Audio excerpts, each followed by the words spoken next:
کہ بہت سارے بھائیوں کو یہ غلط فہمی ہے کہ اگر ہم دین سے دور ہوں، نمازیں چھوڑتے ہوں، اللہ کی نافرمانی کرتے ہوں اور زندگی میں مصیبتیں آتی ہیں تو لوگ یہ کہتے ہیں کہ چلو اللہ نے ہم نے اللہ کو ناراض کیا، اللہ تعالیٰ نے مصیبت ڈال دی۔ لیکن وہیں اگر کوئی آدمی نمازوں کا پابند ہے، دینی احکام کا خیال رکھتا ہے، زندگی میں شریعت اسلامیہ کی پابندی کرتا ہے، اس کی زندگی میں اگر مصیبتیں آتی ہیں، آپ نے دیکھا ہوگا بہت سارے نادان بھائی، ناسمجھ بہنیں ایسی بھی ہوتی ہیں، وہ یہ کہتی ہیں یہ ساری مصیبتیں ہمیں ہی کیوں آتی ہیں، حالانکہ میں نمازوں کا پابند ہوں، میں اللہ تعالیٰ کی شریعت کی پابندی کرتا ہوں، فلاں آدمی کی طرح میری کمائی حرام کی نہیں ہے، فلاں آدمی کی طرح میں دین بیزار نہیں ہوں، دیکھو وہ اپنے بچوں کو کتنا آزاد چھوڑا ہوا ہے، میں اپنے بچوں کو کتنی دین کی پابندی، دین کی تعلیم دیتا ہوں، میری زندگی میں آزمائشیں کیوں آتی ہیں؟ میرے بھائی یہ بات یاد رکھو کہ مصیبتیں، تکلیفیں، پریشانیاں اگر کسی نیک بندے کی زندگی میں آتی ہیں، نیک بندے کو یہ سمجھنا چاہیے کہ ہمیشہ مصیبتیں اللہ کی طرف سے سزا ہی نہیں ہوا کرتی، بلکہ مصیبتیں اکثر آدمی کا درجہ بلند کرنے کے لیے بھی آتی ہیں۔ پیارے نبی صلی اللہ علیہ وسلم نے کتنی پیاری بات، کتنی بڑی بات اللہ کے نبی نے بیان فرمائی۔ کہا آپ صلی اللہ علیہ وسلم نے اشد الناس بلاء الانبیاء ثم الامثل فالامثل، دنیا میں سب سے سخت آزمائش انبیاء کی ہوتی ہے، اور پھر جو آدمی نبی سے جتنی مشابہت رکھے گا، جتنا زیادہ دیندار ہوگا، اتنی ہی زیادہ اس کی آزمائش سخت ہوگی۔ کیا مطلب؟ زندگی میں اگر مصیبت آ رہی ہے، تکلیف آ رہی ہے، تو اس حقیقت کو یاد رکھو، اس پہ شکوہ و شکایت کرنے کے بجائے مومن کے دماغ سے اگر سوچو اور مومن کی نظر سے اگر دیکھو، یہ اللہ تعالیٰ سے قریب ہونے کا ایک موقع ہے۔ میں آپ کو ایک مثال دیتا ہوں، سنو۔ حضرت عمران ابن حسین رضی اللہ تعالیٰ عنہ، عمران ابن حسین رضی اللہ تعالیٰ عنہ بڑے جلیل القدر صحابی ہیں، اتنے نیک صحابی کہ پیارے نبی صلی اللہ علیہ وسلم کی زندگی کے بعد بھی فرشتے ان کو سلام کیا کرتے تھے، فرشتوں کا سلام سنا کرتے تھے۔ عمران ابن حسین رضی اللہ تعالیٰ عنہ، اللہ نے یہ کرامت عطا فرمائی تھی کہ فرشتوں کا سلام سنا کرتے تھے، اتنے نیک صحابی۔ لیکن آپ کو پتا ہے اللہ تعالیٰ نے انہیں کیسے آزمایا؟ زندگی کے 30 سال تک بستر پر لیٹے رہے، ایک ایسی بیماری نے آ لیا جس کے نتیجے میں سارا جسم مفلوج ہو گیا، سارا کا سارا جسم مفلوج ہو گیا، بستر پر پڑے ہوئے 30 سال زندگی کے انہوں نے گزارے، اور حالت یہ کہ قضاء حاجت کے لیے بھی اٹھ نہیں سکتے تھے، جس تخت پر لیٹے ہوئے تھے لوگوں نے اسی میں سوراخ کر دیا تھا، قضاء حاجت کا معاملہ بھی وہیں انجام پاتا تھا۔ نیک اتنے کہ فرشتے سلام کریں، آزمائش اتنی کہ بستر پہ 30 سال تک اللہ تعالیٰ نے لٹایا ہوا ہے۔ میرے بھائیوں، یہ کوئی معیار نہیں ہے کہ ہم اگر نیک ہیں تو ہماری زندگی میں مصیبتیں نہیں آنی چاہیے۔ معیار یہ ہے کہ اگر اللہ تعالیٰ نے ہم اور آپ کو آزمایا ہے، یہ موقع ہے کہ ہم اپنے آپ کو اللہ تعالیٰ سے قریب کر لیں، اللہ تعالیٰ سے اور اپنے آپ کو نزدیک کر لیں، اللہ تعالیٰ سے اپنے آپ کو اور قریب کر لیں۔ کیوں؟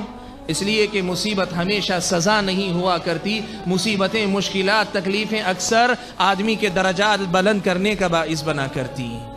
اس حقیقت کو ہمیشہ یاد رکھو، اور میرے بھائیوں زندگی میں اس حقیقت کو یاد رکھو، اللہ تعالیٰ نے اگر مجھ کو اور آپ کو آزمایا، کسی بھی سطح پہ آزمایا ہو، فرد کی حیثیت سے، ایک گھر کی حیثیت سے، عائلی زندگی کے اندر، ایک قبیلے کے اندر، ایک بستی محلے کے اندر، یا بحیثیت قوم پوری قوم کو آزمایا ہے، اس حقیقت کو یاد رکھو کہ یہ آزمائش ایمان کے لیے ضروری ہے۔ اللہ تعالیٰ آزماتے ہیں، اللہ تعالیٰ کا یہ دستور ہے، یہ قانون ہے کہ اللہ تعالیٰ لوگوں کو آزماتے ہیں۔ میں نے حمد و صلات کے بعد جو آیت کریمہ آپ حضرات کے سامنے پڑھی، سورہ عنکبوت کی ابتدائی آیت میں اللہ تعالیٰ نے یہی بات بیان فرمائی، کہا احسب الناس ان يتركوا ان يقولوا آمنا وهم لا يفتنون، کیا لوگوں نے یہ سمجھ رکھا ہے کہ اگر وہ کہیں گے کہ ہم ایمان لے آئے تو ان کو چھوڑ دیا جائے گا اور انہیں آزمایا نہیں جائے گا؟ لوگوں نے یہ سمجھا ہے کہ ہم اگر کہہ دیں کہ ایمان لائے تو ہم کو چھوڑ دیا جائے گا، ہمیں آزمایا نہیں جائے گا؟ اللہ تعالیٰ نے یہ حقیقت بیان فرمائی، اگر کوئی ایسا سوچتا ہے، ایسا سمجھتا ہے، اس کا سوچنا، اس کا سمجھنا غلط ہے۔ وَلَقَدْ فَتَنَّ الَّذِينَ مِن قَبْلِهِمْ، اللہ تعالیٰ نے کہا دیکھو تم سے پہلے جتنے بھی ایمان والے ہوئے ہم نے ان کو آزمایا ضرور ہے۔ جب تم سے پہلے والے لوگوں کو ان کے ایمان کی وجہ سے آزمایا گیا ہے تو تمہیں نہیں آزمایا جائے گا؟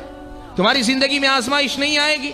فَلَيَعْلَمَنَّ اللَّهُ الَّذِينَ صَدَقُوا وَلَيَعْلَمَنَّ الْكَاذِبِينَ۔ اللہ تبارک و تعالی دیکھنا چاہتے ہیں، زبان سے تم نے کہا ہم اللہ کے بندے ہیں، اللہ دیکھنا چاہتے ہیں کہ آزمائش کے وقت میں بھی بندگی کے تقاضے پورے کرتے ہو کہ نہیں کرتے ہو۔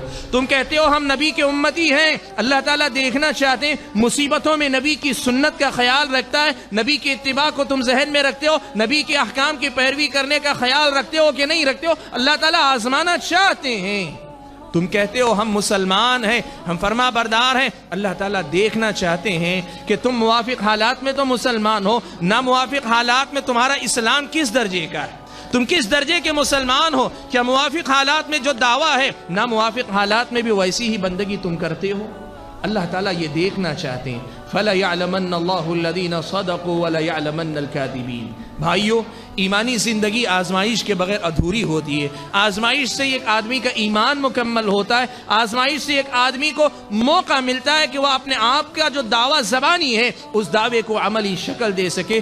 زندگی میں یہ آزمائش ضروری ہے، اور قرآن مجید میں تو اللہ تعالیٰ نے یہ بات بیان فرمائی کہ ام حسبتم ان تدخلوا الجنہ وَلَمَّا يَأْتِكُمْ مَثَلُ الَّذِينَ خَلَوْا مِن قَبْلِكُمْ۔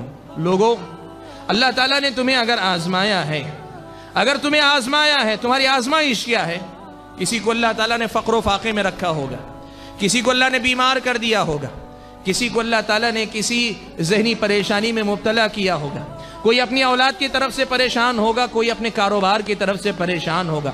تمہاری جو بھی پریشانی ہے ذرا بتاؤ تو صحیح، کیا تم وہ آزمائش کے مرحلے، اس آزمائش کے مرحلے سے گزرے ہو جس مرحلے سے تم سے پہلے والے لوگ گزر چکے ہیں؟ ام حسبتم ان تدخلوا الجنہ، کیا تم نے یہ سمجھ رکھا ہے کہ تم ایسے ہی جنت میں چلے جاؤ گے؟ وَلَمَّا يَأْتِكُمْ مَثَلُ الَّذِينَ خَلَوْا مِن قَبْلِكُمْ، حالانکہ ابھی تمہیں ان حالات کا سامنا نہیں کرنا پڑا جن حالات کا تم سے پہلے والے لوگوں کو سامنا کرنا پڑا تھا۔ بھائیو، شکر کرو اللہ تعالیٰ کا کہ اگر ہم آج آزمائش میں ہیں پھر بھی اللہ تعالیٰ نے ہماری ایمانی کمزوری کو ذہن میں، اللہ تعالیٰ نے ہماری ایمانی کمزوری کو کا حساب رکھ کر، ان کا حساب رکھتے ہوئے اللہ تبارک و تعالیٰ نے آزمائش کو بھی بہت ہلکا رکھا ہے۔ سنو، صحیح بخاری کی روایت ہے، حضرت خباب ابن ارت رضی اللہ تعالیٰ عنہ پیارے نبی صلی اللہ علیہ وسلم کے ان صحابہ میں سے ہیں جنہوں نے مکے کے ابتدائی دور میں اسلام قبول کیا۔ آپ کو پتا ہے مکے کے مشرکوں نے صحابہ کو بڑی سخت تکلیفیں دی۔ خباب ابن ارت رضی اللہ تعالیٰ عنہ وہ جلیل القدر صحابی ہیں جنہیں انگارے جلا کر ان کی پیٹھ کو داغا گیا، انگاروں پہ لٹایا گیا۔ مورخین نے لکھا ہے کہ اتنی سخت تکلیف کہ ان کی پیٹھ کی چربی نے انگاروں کو ٹھنڈا کر دیا۔ اتنی سخت تکلیف جھیلنے والے صحابی حضرت خباب ابن ارت رضی اللہ تعالیٰ عنہ اللہ کے نبی صلی اللہ علیہ وسلم کے پاس آتے ہیں۔ مکے کا دور ہے، اللہ کے نبی کعبۃ اللہ سے پیٹھ لگائے بیٹھے ہیں۔ خباب ابن ارت رضی اللہ تعالیٰ عنہ آ کر کہتے ہیں، اللہ کے نبی الا تدعو لنا الا تستنصر لنا، اللہ کے نبی آپ ہمارے لیے دعا کیوں نہیں کرتے، آپ ہمارے لیے اللہ تعالیٰ سے مدد کیوں نہیں طلب کرتے؟ تکلیف برداشت سے باہر ہو رہی ہے، پریشانی بہت زیادہ ہے، لوگوں کی طرف سے آزمائش بہت سخت ہو گئی ہے، اللہ کے نبی ہمارے لیے دعا کیوں نہیں کرتے، ہمارے لیے اللہ تعالیٰ سے مدد کیوں نہیں طلب کرتے؟ میرے بھائیو، زندگی میں کیسی ہی مصیبت میں ہو، نبی کے اس جواب کو یاد رکھنا۔ پیارے نبی صلی اللہ علیہ وسلم ٹیک لگائے بیٹھے تھے، سیدھے ہو کر بیٹھ گئے۔ آپ صلی اللہ علیہ وسلم نے حضرت خباب کو مخاطب کرتے ہوئے کہا، سنو، تم سے پہلے والی قوموں کا یہ حال تھا کہ ان میں سے ایک آدمی کو ایسے بھی آزمایا جاتا تھا کہ اسے لا کر گڑھا کھود کر آدھا اسے زمین میں گاڑ دیا جاتا، پھر اس کے بعد آرا لے کے اس کے سر پہ رکھ کے جیتے جی زندہ انسان کو دو ٹکڑوں میں بانٹ دیا جاتا تھا، پھر بھی یہ چیز ان کو ان کے دین کی طرف سے نہیں پھیرتی، وہ دین پہ جمے رہتے تھے۔ یہ بات سنانے کے بعد اللہ کے نبی نے ایک جملہ کہا، بھائیو اسے اپنے دل کے کانوں سے سنو۔ اللہ کے نبی نے حضرت خباب کو مخاطب کر کے کہا، وَلَكِنَّكُمْ تَسْتَعْجِلُونَ، خباب تم جلد بازی کر رہے ہو، تم جلد بازی کا ثبوت دے رہے ہو۔ بھائیو، جو انگاروں پہ لیٹ کے آیا ہے نبی اس کو فرماتے ہیں کہ تم جلد بازی کر رہے ہو۔ میری اور آپ کی زندگی میں ایسی تو کوئی آزمائش نہیں آئی، اللہ نے ہماری آزمائش اتنی سخت نہیں رکھی، چھوٹی چھوٹی معمولی باتیں، بہت بڑا بھی مسئلہ ہو، بیماری ہے، فلاں ہے، فقر و فاقہ ہے، بہت چھوٹی آزمائش ہے۔ ان مصیبتوں کے مقابلے میں اگر نبی خباب ابن ارت کو کہتے ہیں تستعجلون، تم جلد بازی کر رہے ہو، تو پھر میرا اور آپ کا یہ گھبرانا، یہ بے چین ہو جانا، یہ پریشان ہو جانا، یہ بے قابو ہو جانا، اس کی حیثیت کیا ہے؟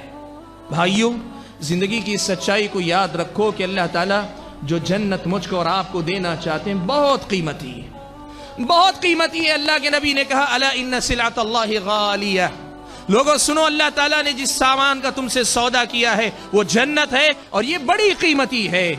اتنی قیمتی جنت کو کیا تم ایسے ہی حاصل کر لو گے؟ ام حسبتم ان تدخلوا الجنہ ولما یأتکم مثل الذین خلو من قبلکم، کیا تم نے یہ سمجھ رکھا ہے جنت میں ایسے ہی چلے جاؤ گے؟ حالانکہ ابھی تمہیں ویسے نہیں آزمایا گیا جیسے تم سے پہلے والے لوگوں کو آزمایا گیا تھا۔ میرے بھائیوں، جو بات میں آپ کو بتانا چاہتا ہوں بہت واضح، بہت صاف ہے کہ زندگی میں مصیبتیں، تکلیفیں، پریشانی، مسائل اگر آتے ہیں، یہ زندگی ہے، ان کو لے کر چلو، ان کا سامنا کرو، ہر حال میں اللہ تعالیٰ کی بندگی کا ثبوت دو۔